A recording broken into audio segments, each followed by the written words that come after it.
Hello, YouTube. Hello, X. Welcome back to the channel. My name is Max. My channel's name is The Covered Collar. On Twitter, my handle is Max Convexity Man. Let's get this show started. I'm 12 minutes late. I've been trying to be better about doing this right at 4, but what did they say? The road to hell is paved with good intentions. I'm full of good intentions, but sometimes the results fall short. I'll try to get better. There was no morning stream today because I did a live stream with Rod and some other influencers. It was a good time. Boy, I like to see this. Nothing I love more when the market opens. Well, it gaps up. This is as bullish. This is just as bullish of a pattern as you could have. Gaps up. Probably the most bullish pattern is to gap up, go straight up all day and close on the highs. But still, gaps up, comes back into the gap a little bit. There's buyers there. Closes on the highs, opens on the lows, pretty much closes on the highs. Doesn't get much more bullish than that. Does not get much more bullish than that at all. Man, we have this, now we have this big open gap in front of us. I cut these gaps off because they're no longer in effect. But there's actually a bearish gap up here above us, a potentially bearish gap where there, if you're looking to sell the rip, and I am kind of, I have a little bit more bullish stuff to offload. I may wait to all-time highs assuming we get there, but I have like a little bit of balancing to do on some bullish positions. In any event, a good time to do it might be if tomorrow or whenever we get to this gap, or of course, all-time highs is always a good time to take some winners off. In my opinion, I took some winners off over here, or maybe over here, but I was real happy with it. It was October 30th, so it was right here, close to all-time highs. All right. Well, anyway, so that's our first down marker for tomorrow. If we get through the gap, then we've got another first down, and we're first and goal. Of course, the touchdown is the new all-time high, so it's one day at a time. If we get up there and fell, I guess that happens, but then we might go down here and find buyers beneath us. Maybe we'll grind for a while between these two areas, between the supply zone and the potential supply zone and potential demand zone. Am I sharing the screen? I am. Okay, well, good. All right, so let's look at the cues. Oh, that is the cues. Well, we really don't have to look at the cues and the SPY. Sometimes they're a little bit different, but it's same situation. The SPY, well, yeah, this is why it's good to look at. The SPY is in that same supply area where we might expect sellers to be, that the cues are a little bit short of. But anyway, so we'll see what happens. The first down for the SPY would be getting over that gap area, which would be here, filling that gap and closing over that gap. And then a touchdown, of course, is 689 or above. Come on, let's score, SPY. Let's look now. Bitcoin's offense has been struggling lately, but at least they reversed the momentum. They're driving it up the field anyway. They just have a long way to go.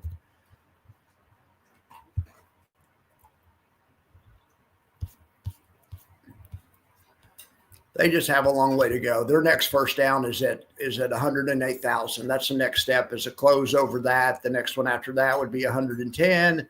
They have a ways to go. So, all right. So that's Bitcoin. We could look at Vivix versus VIX, the pros versus Joe's indicator. It started flashing yellow on the 3rd of October, and it still went up, but it also went down some in October.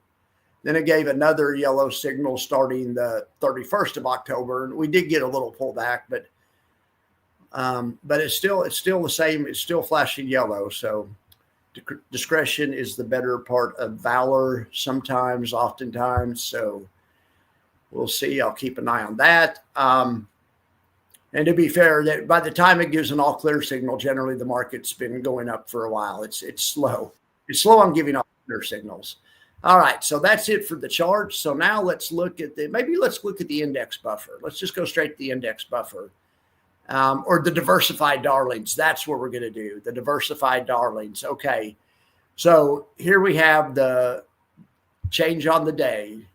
All right, look at this. They're all positive except for LFGY. Darn it, LFGY, what are you doing? When we go over to the crypto quartet or whatever the heck I'm calling it nowadays. We'll see what happened to LFGY. They probably are holding the bag somewhere that the other ones don't have.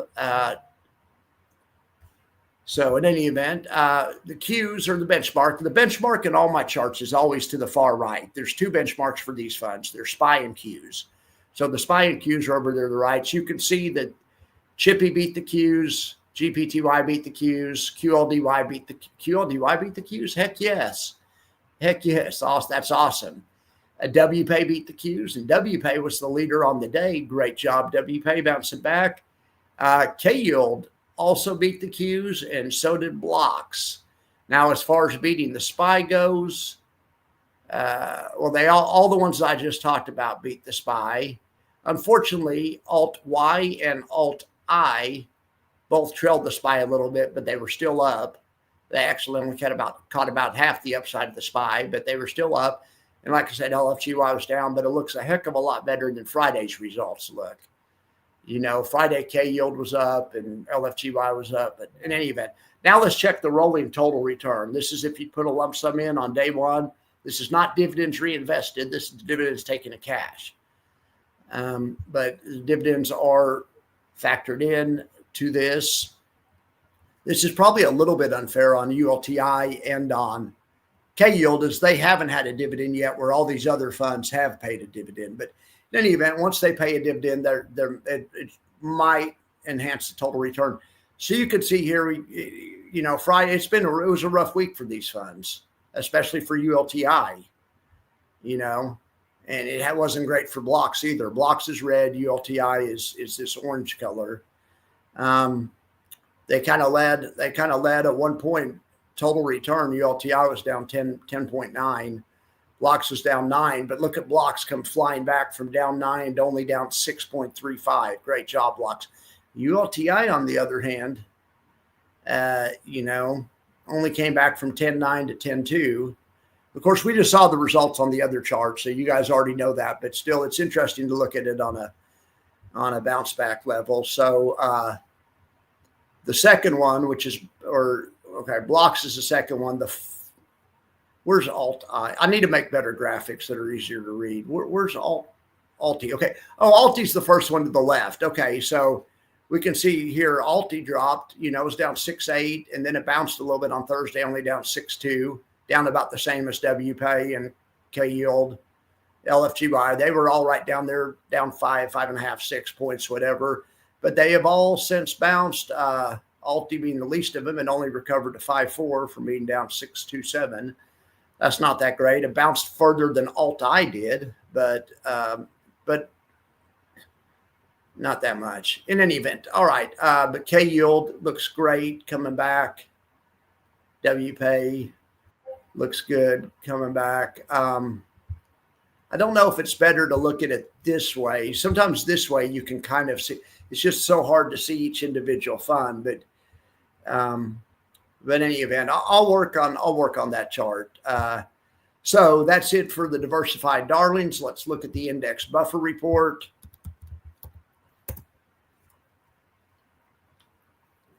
Hey, don't forget the daily factors on tonight, and it is Misty Monday.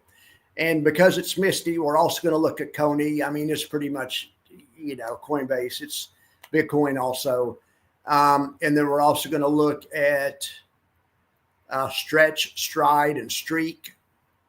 And we'll also look at, and we'll also, since it's Bitcoin Monday, we'll also just look at look at the Bitcoin companies. I don't know. That may be too much for one day, but it's for sure Misty and Coinbase tonight. So tune into that. Try to have it on right at 7, which should be 8 Eastern. I'll try to have it on right at 7 my time and see what we do. Look at this. My rule of feed and 5e came through every time. Look at 5e up 6.07%. How do they get so much upside, you say? And I'll tell you the answer. It's because half their portfolio is just the underlying. So, or maybe 60%. It's either 40-60 or 60-40 with the high yield than with the actual underlying. But now FEET is just their 5-stock portfolio, 100% high yield.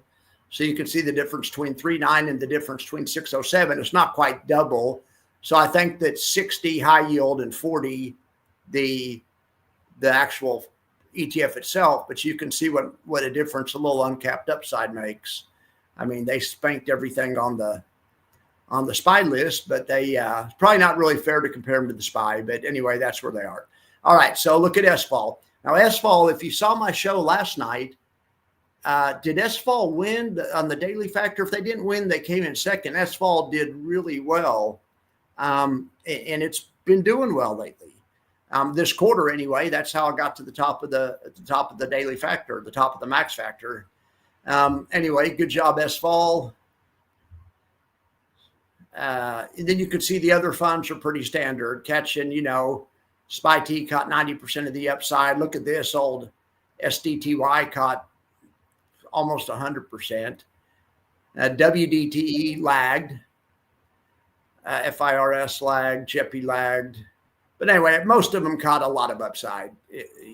Most of them did 80, 90%, so that's a win right there. Salty down 2.3. Q up was up 6. Q up was up 7, and it beat the triple leveraged Qs, which is cool. This Q up fund is interesting. Doesn't pay a yield, of course. Now, as far as the Qs go, the Q up doesn't really count. But as far as the Qs go, look, KQQQ beat the parent, FEPI beat the parent, Chippy, of course, GPTY, Blocks all beat the parent, WPay all beat the parent. Look, WPay got the same upside as Chippy. Great job, WPay. LFGY is kind of the odd man out. QQI didn't have a great day. That's now a target 30 fund, as is WDTE, which means it should get more upside. I haven't seen a lot of evidence of it yet, but we'll keep an eye on it. YQQ's down 2. Anyway, you can see here that the rest of the NASDAQ ones, YMAG caught a lot of upside, GPIQ, QQI, the usual suspects are doing a great job. The ones you'd expect to be doing great. And Russell Land, it looks like the only one that really beat the parent was IWMI from NEOS. Great job. I put that in a portfolio last night. One of the friends of the show, Chad, was doing one of those pie slices deal on M1 Finance, and I think we used IWMI. I can't really remember, but anyway, if Chad's here, he's probably talking about it. Anyway, that's a good look. IWMI and IWMW have been doing really well on the max factor lately. Of course, a lot of that's due to the fact that IWM's bouncing back and interest rates going down and stuff. It helps. All right, so that's it for that. Let's look at the yield max buffer. I have a lot of other stuff to show you. I should have done this one faster. Okay, that looks great. Whatever. Okay, beautiful. So let's see. I made some other stuff to show you. So here's my portfolio reallocation planner. So it is basically, it's the portfolio. So cash, look at my cash. It's not up. It's not a 0.0. Come on, cash. What are you doing? Anyway, look at all TF. Well, let's just do it by change. All right, we had KSILV. Heck yes, KSILV. NVDY, which I don't have any of, unfortunately. AMDY, odd shares, feet. Gosh darn it. It did well today, though. But anyway, the best one that I actually have some of is KSILV and WPay. Just absolutely killing it, up 4% and 3% respectively. GDXY is done. Anyway, K-Gold, 2.8%. Heck yes. K-Yield, 2.7, beat the Qs. Or no. Yeah, K-Yield, 2.7, and it did beat the Qs. QLDY, 2.5, and it beat the Qs. Blocks killing it. Coney killing it. BITK killing it. GPTY up 2. YMAX up 1. Anyway, here's the actual allocation. I posted this to Twitter, so you guys have probably seen this. Anyway, still working on making all these 15. This one's coming down a little bit. If we hit an all-time high, this one's going to come down to 15 and get splashed into probably K-Yield. And then I'm probably going to combine WPay and ULTI and make a 7.5 out of them. So I'm running out of money or free room. You can only go to 100% unless you use leverage. But so we're getting some ULTI on the next pullback. Should have got some on the last pullback. Taking 3% off of ULTY at the next all-time high, bringing that down to 15, splashing it into K yield, which will make that 15, 15, and 15. That would be wonderful. And then I'm working on some other stuff. So this QLDY needs to come up as well. It's going to, but anyway, all right. So that's it for that. Now, I think I have, thought I had something else. I don't know. I probably do have other stuff, but let's see what you guys are doing. All right. Hey, thanks, Dividend Degenerate. I liked your comment today about using Grok to make a Pine script. I have a Pine script I want to make, and I did that. I tried to do that one time, and I lost interest before I finished. But you've inspired me. I'm gonna do that. I'm gonna do that. That's good. If I run into any problems, I'm gonna hit you up. All right, Durzo, thanks for being here. BR's in the house from the beautiful state of Georgia. We got Retire from South Jersey, or I don't know if where you live is considered South Jersey, but I bet it is though. Hey, Skeptic, Marcus is here as usual. Everybody said, "Oh, Mayor, what are you doing? How are you doing, buddy? I owe you an apology. I made an offensive comment. I found it offensive. I didn't mean to. You were on the show, and I haven't talked to you since. I apologized the very next day. It wasn't any. I mean." Anyway, my bad. Sometimes just stuff comes out of my mouth. But anyway, how are you doing today? I'm glad you're here, Mayor. I'm glad you're here. All right. Is the same as John Mayer, no relation, common German name. Yes, is John Mayer German? Yeah, I guess he is. At first, I thought you were maybe a John Mayer fan. And then you started talking that you were over in Israel. So then I figured, well, maybe you're from Europe, and that maybe that's just your surname or whatever. So we don't have a lot of mayors in the USA, do we? I mean, other than John Mayer, I can't think of one. But anyway, nice to see you here. Hey, Norman, how are you doing? What happened to do? Did I do something wrong? No. Okay, I'm just making sure. Mayor's in the house. The mayor's in the house. All right. Ambassador's in the house. Hey, Ambassador, how are you doing? Boy, such a good show this morning, Rod. I don't want to look like I'm copying you, but I wouldn't mind doing the exact same thing. I don't know as many people as you do, but I bet I could get Coach on and probably you on, Rod. And what I was thinking is doing the same thing, maybe in a month, maybe around Thanksgiving, but maybe doing it at 7 o'clock at night. Or 6 o'clock at night, or maybe so we could I'd like to have maybe Brad might come on or something. Some of the guys that maybe not be there during the day, but I love that format, and I'm probably gonna copy you on that. All right, yeah, you did. It was good, Howard. Yes, Howard was on, and mainly we talked about the dividend, and he kind of caught people up that I don't think he broke any news per se, but David, I can't pronounce his last name, but David from Quantify was on. He's sharp as a tack, as everyone. I'm sure you guys know that too. But yeah, Howard is an option nerd. I love. He's a math guy and an option guy, and yes, he's always talking about. Sorry for talking Delta. You can come on my channel, Howard, and talk Delta, Gamma, Theta all day long. Convexity, it does not matter. That's what I like to talk about, and I think that a lot of my listeners like to talk about it. Like I always say, there's no casual Max fans. But then one day Marcus corrected me and said that he's a casual Max fan. But most Max fans are option nerds. And Marcus is learning and knows all about him, but just isn't like an option nerd himself, really. Anyway, but yeah. Hey, Chad, how are you doing? Appreciate you being here.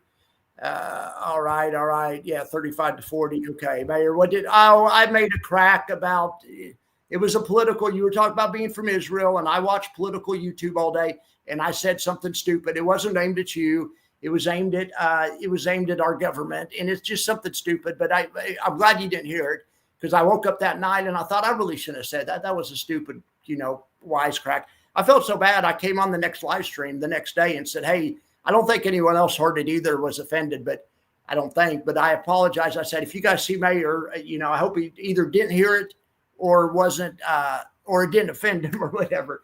But anyway, sometimes I kind of have Tourette's. I'll say, I'll say the first thing that comes to mind. But no, it wasn't anything bad. I didn't cuss or I didn't say anything disparaging about anyone's faith or anything like that. It was just kind of just not a nice comment. Anyway, but I'm glad you're here, Mayor. Hey, so DJM plays a late night live format like this morning would be, yeah.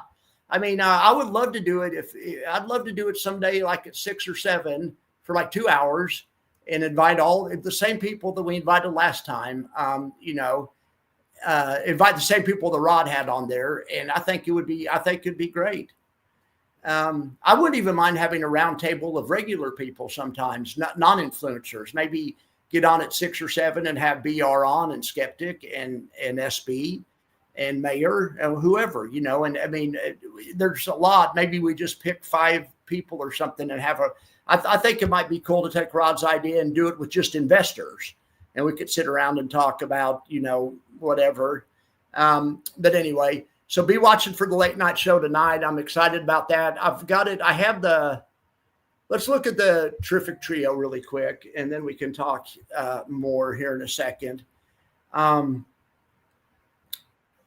All right. So this spreadsheet is kind of a mess, but I'm trying to make it better. I have to manually update it, and I did update it though. But in any event, yeah, this iron is hurting people. Down 3.5. That was in blocks. Now blocks itself was up. Iron was the only one that was down. Well, Iron and Mara, those are just down a little bit though. Anyway, great job. I heard Tom Lee today, and somebody posted in Discord, so I'm sure you guys have heard this too, but he was talking to another guy named Tom something else that I've never heard of, but he spoke with an accent. Tom did, but I followed him. I liked him, and they went back and forth. And Tom Lee is saying Tom Lee's kind of hedging about Bitcoin going too much higher. I mean, to me, he's got, but he usually doesn't hedge. But he said that he really thinks that Ethereum is going to get a lot of relative strength. But anyway, and then I was trying to think, darn, I need to buy some Ethereum based high yield products. And then I thought, well, no, I don't. I have blocks. I have 15% of my account in BLOX, and they have like 10% of that fund directly in Ether. And they have, Bitmine immersion. They have a lot of indirect Ether exposure. So, but in any event, I think he's more bullish on Ethereum. But anyway, it's a great interview. Go watch it if you haven't. I didn't watch the whole thing. But anyway, I'm excited about that. So let's see what happened to LFGY. They kind of laid an egg today. Jiminy criminy, what the heck? BitDeer, come on. It's deer season. Somebody shot that darn deer. Speaking of that, I've been seeing giant, but this morning there was a giant buck, not as big as the one I showed you guys that one time, but just one size smaller than him. He was out there this morning, man. He was pretty. Anyway, Cypher was down 5%. That didn't help either. Anyway, it's just these high beta stocks. I don't know what went on with BitDeer. Maybe they missed earnings. It's not that big of a deal to me, but luckily they had NVIDIA killing it, and HUT. All right. So here we have ULTY.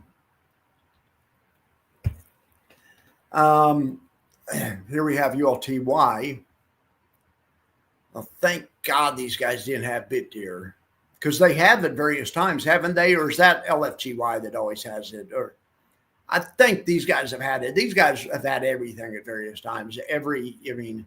There's not a bag these guys haven't held at one point or another. But anyway, they did an all right job today. But that capped upside, you could see they didn't bounce back as fast, but they also didn't drop as fast last week. But we'll see. Okay, so now this is the one I'm having to manually do. So this is kind of shoddy. Well, that is correct. And this part of the problem, they don't give the tickers. They only give the names. So I need to figure out a way to put the tickers in automatically. But these are the allocations. So let's see if these guys have BitDeer. Circle, Upstart. I don't see it. Anyway, but then on this next sheet, I think I actually have no, that's not it. Well, then I actually have the option trades, because I'm going to start following the ULTI the ULTI is publishing trades, so I'm probably going to start following their trades. They really didn't do that much yesterday. They had an earnings trade on something called Solar Edge. I think they had it Thursday. So they have stock plus an overlay. Well, the stock blew up. It was up from like Solar Edge went from like 34 and then they sold it at 41. They took the stock off and they realized that profit, and then they left the overlay on. But anyway, other than that, they didn't do much. But I'm trying to start getting some better content on this one. But I'm just kind of messing around right now. Okay, what's going on? I hate when it does that. Why does it do that? Is it because I clicked on it? Usually it goes away by itself, but then sometimes it will just stay there, and it drives me crazy. Okay. But let's see. I do have some kind of content cobbled together down here somewhere.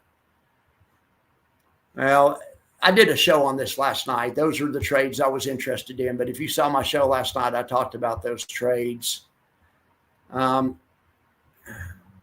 really did think I had a graph somewhere. Okay, well, that's the allocations. Anyway, these guys did not have BitDeer, thank God. All right, so that's that. We have a new, I'm making a remake on my Alt-Y video. Anyway, I'm working on that. So, because I promised somebody to fix my future value calculator and then have Tom look at it this weekend.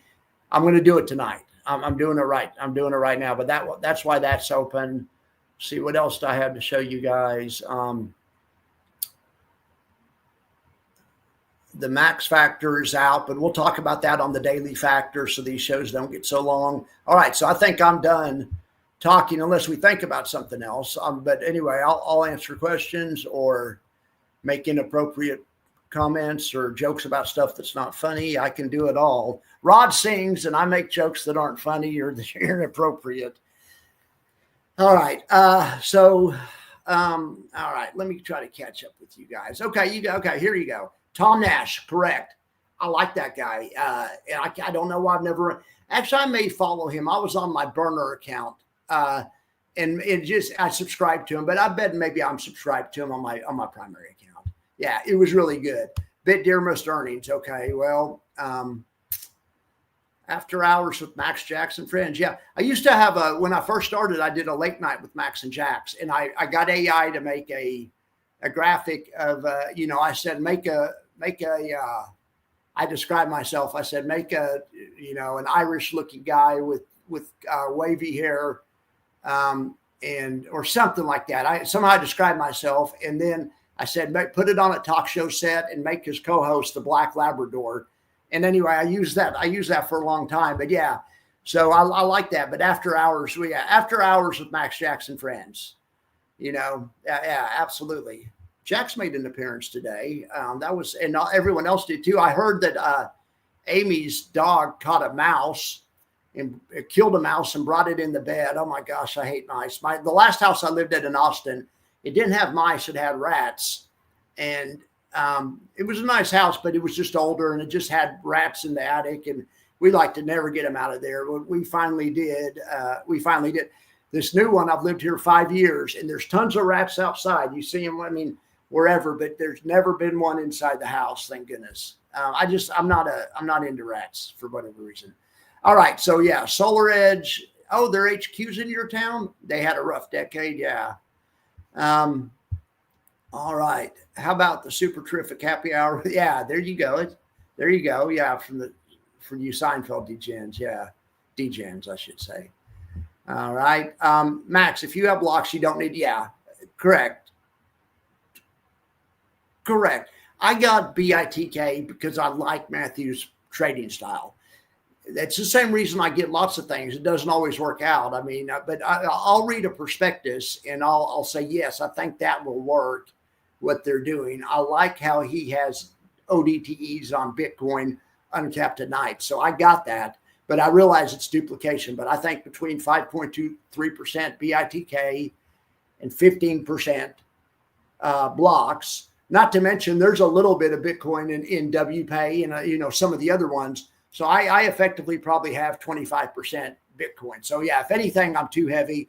And probably the first one to go would be BITK. I mean, because if for some reason something happens, but yeah, or I might cut my size on blocks. Would you take some additions to the MXF? So I think some, yeah. Are you going to be able to be on the show tonight, or is that too late? Are you still in Israel? Do you live over there, or were you just visiting? I never did understand that. Now, that's why I made a joke that might offend somebody that was from Israel and had a lot of patriotism. So I made a stupid joke about about the genocide, but that's stupid. It was dumb. It's not funny. Genocide's not funny. So I was afraid I may have offended you. Yeah, I told my friend about it. I said I felt so bad, and my friend said, "Yeah, do you know that everyone that lives in Israel has to be in the IDF for 2 years?" And I go, "I know it. I think I just, it'd be like someone's calling me a dumb American or something. It's stupid." I felt so bad about it. But anyway, do you live there, Mayor? But I'll be happy to put CEFs in there just for comparison purposes, if nothing else. I don't know a lot about them, but right now I have CEFS. I have. Okay. You were in the IDF 3 years? Okay, yeah. My friend said, yeah. He said, he doesn't. But he's a nice guy. He said, hey, I've heard everyone, unless you're a rabbi, you have to do 2 years in the IDF. But that's good. I mean, I think I'm not for mandatory military service here in America, but it would probably make the youth, make us a stronger country, truth be known.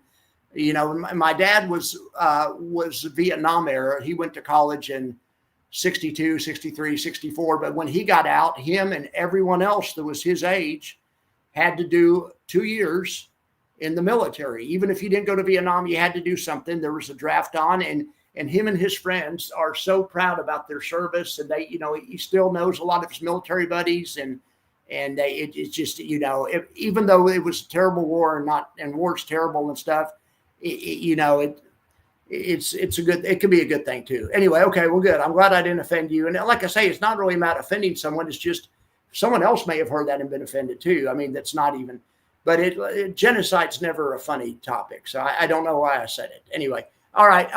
But yes, I would do that, Mayor. If you're available, be on the show tonight. I'll be there at 7, which would be 8, and it may be too late. You can email me. Let me put my email here. If you aren't on the show tonight, or just email me and I'll put them on. All right. All right. Yeah. When I was a kid, it was Jimmy Carter was president, and it was Israel and Egypt were always at each other's throats. And there's Sadat. There was a guy named Anwar Sadat. I think he was Egypt, and then Menachem Begin. And I may have it backed up, and he was Israeli. I may have I didn't pronounce it right. But anyway, I remember when Jimmy Carter got the Nobel Prize for finally getting that war to stop or whatever. So anyway, yeah. I've always been into the news and a news junkie. I got it from my mom. She used to watch the fake news CBS every night. We didn't know it was fake news at the time. She loved Walter Cronkite. I remember watching the Watergate hearings with her, and she was a liberal, so she hated Nixon and stuff. But anyway, you got a rat pack that lives under your sink. I'm just not, man. Rats freak me out. Even if I see one, it gives me. I have almost a phobia or whatever. I'll get my friend, if we did have one in here and the dog killed it or whatever, I'll usually try to get my friend to go get it. I don't like seeing them. I just don't like playing with them. When we were at that other house, I think we had what's called roof rats, and those guys are hosses. They're hosses. And one of them got killed, or we'd set a trap and we got one of them, and he grabbed it by the tail and was hanging. I swear to God, that thing was this long. I mean, I was like, when I saw it, I'm just the biggest weenie on that stuff. I've also never been hunting. I'm more of an indoorsman. I don't like, I like hiking and jogging, but I'm not real big into like camping and hunting and doing all that kind of stuff. Let's see what else is up. But anyway, yeah, hit me up in that email and I'll put in whatever you like, within reason. But it has to be a yielding CEF. I don't want to just put closed-end funds in there But if it's a closed-end fund that's paying an income closed-end fund, and preferably to be a fair comparison, it should be ones that pay a high income, 4, 5, 6, 8, 10, 15% or whatever, if possible. But yeah, absolutely. Absolutely. So what are you saying? You saying you like Cornerstone CFs? Yeah, but for the rights offering by selling in the after hours and buying back after the drop. Yeah, that's Cornerstone always does well it usually one of the more stable funds does well in my list. And I don't even factor in the rights offering. And because one thing, the data is not published. It's hard to be, I don't know how I could, but, I always tell people, hey, this one doesn't even include the rights offering. So anyway, so it's 12:42 where you are, Mayor. So yeah, you probably won't be around for the night show, but just email me and I'll catch up with you. Crazy income. Okay. ECAT. Well, let's look at ECAT really quick. Let's see what the heck's going on. But yeah, I like we can do any crazy income fund, because then it's a fair comparison. That's what the max factor is designed for. The ones that pay too much income. I mean, who's to say what's too much? But that you get income that's where it's just ridiculous. It's like there's no way that can be real. That's why I've been the max factor, because indeed it is real. But I don't look at total return. You have to separate the components of total return and then factor in the risk adjusted reward and see what the yield is doing to the income.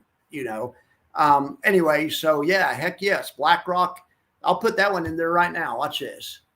Watch this.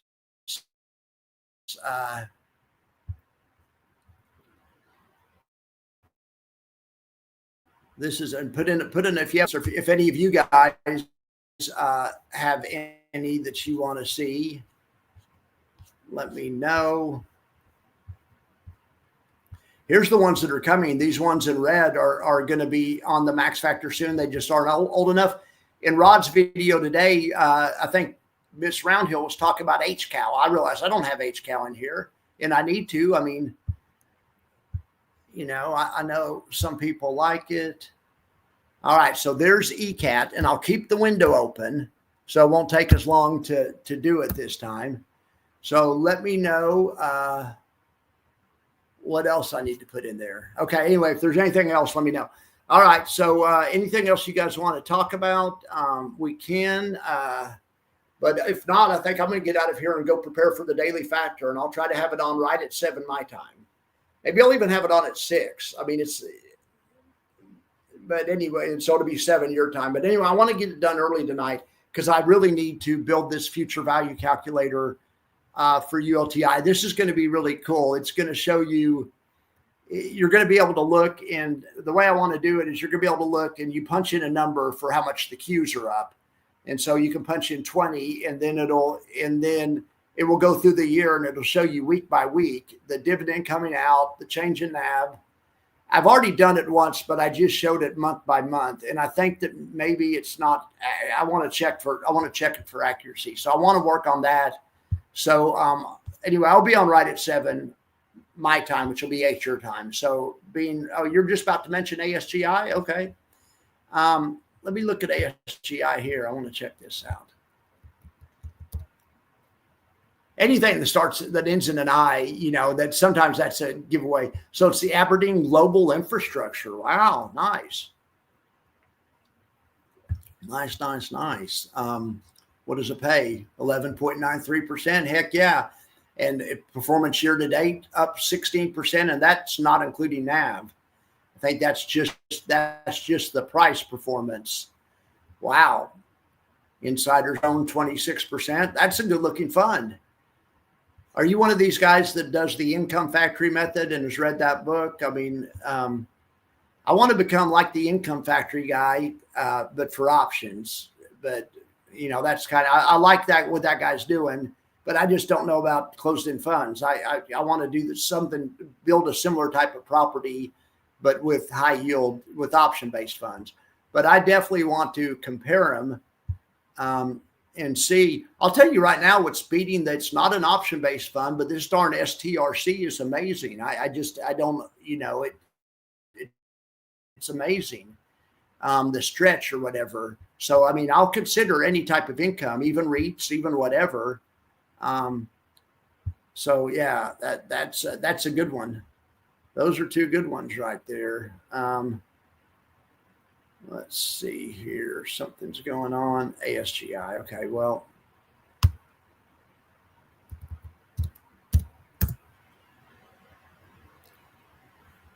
All right. Okay, so absolutely. I'm glad you told me about that one. That's a good one. All right, Richard. Well, I thank you for being here. I thank all of you for being here. BR, I'll talk to you tonight. I'll text you in a little while. BR and I are going to talk about something. But in any event, or if not, I'll see you guys back here at 7 Central, 8 Eastern.